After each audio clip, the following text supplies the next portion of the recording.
বনের মধ্যে বাস করত টুনি আর মণি। টুনি আর মণির মধ্যে ছিল অনেক ভালো বন্ধুত্ব। তারা যে কোনো কাজ দুজন একসাথেই করত।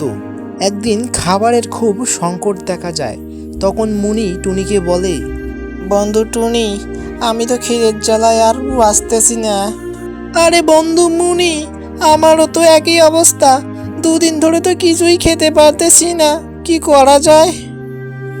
বন্ধু মুনি, আমরা দুজনে যদি খেতে না পারি, আমরা তো আর বেশি দিন টিকতে পারবো না মনে হয়। না খেয়ে এভাবে আর কতদিন বাঁচবো? কি করা যায় ভাবো। টুনি, আমার মাথাতে তো কিছু আসতেছে না, ভেবেও পারতেছি না কি করব, কি করা যায়, তুমি একটু ভাবো। আচ্ছা আচ্ছা, আমিও ভাবতেছি, তুমিও কিছু ভাবো। দুজনে ভাবলে কিছু না কিছু তো পাওয়া যাবে। দুজনেই দুদিকে বসে ভাবতে থাকে কি করা যায়, খেতে না পেয়ে মরবে না কিছু করবে। তারা দুজনেই বুদ্ধি বাইর করে। তখন তারা বলে, এই মনি, আমি একটা বুদ্ধি পেয়েছি। হ্যাঁ, তুমি শুনো, চলো এখান থেকে আমরা অন্যখানে যাই, সেখানে কিছু না কিছু খেতে পারবো। চলো। তুমি তো একদম ঠিক বলেছো টুনি, চলো চলো কোথাও যাই। তারা দুজনে অনেকক্ষণ বসে বুদ্ধি করার পর খাবারের সন্ধানে গেল।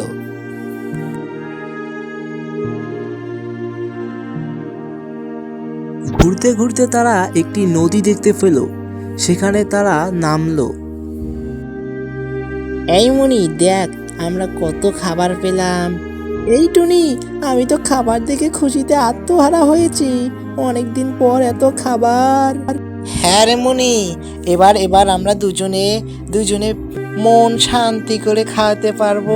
তুই তো শুধু নাচতেছিস, নাচ নাচ, ভালো করে নাচ, অনেকদিন পর সুস্বাদু খাবার। টুনি দেখ, এখানে কত ধরনের ফুল ফল এবং এখানে সূর্যের আলো। এবার দেখ, এখানে নদীর পানি সবকিছুই আছে। রে, এবার আমরা মন শান্তি করে খাবো। এবার এবার থেকে আমাদের যখনই খাবারের সংকট দেখা দিবে, আমরা দুজনেই এখানে চলে আসবো। রে টুনি, তুই একদম ঠিক বলছিস। আর দেখ দেখ, আমরা দুজনেই বুদ্ধি করেছি বলে আজ কিন্তু এত সুন্দর খাদ্য এবং আমাদের মন জুড়ালো। এই মনি, দেখ আমরা যদি দুজনেই বুদ্ধি না করতাম, তাহলে কিন্তু আমরা না খেতে পেয়ে মরতাম। হয়তো আমাদের আমাদের লাশও কেউ খুঁজে পেত না। যখন যখন কোনো কিছু সংকট দেখা দেয়, তখন কিন্তু আমাদের ভেবেচিন্তে কাজ করা উচিত। আমরা যদি ভেবেচিন্তে বুদ্ধি না করে এখানে না আসতাম, তাহলে কি আমরা এত সুন্দর খাদ্য পেতাম বল? তাই দর্শক বন্ধুরা, তোমরা যারা আমাদের ভিডিও দেখো, কোনো কিছু করার আগে ভেবেচিন্তে কাজ করবে। আর হ্যাঁ, মনে রাখবে, সবসময় কিন্তু বন্ধুত্ব টিকে থাকে।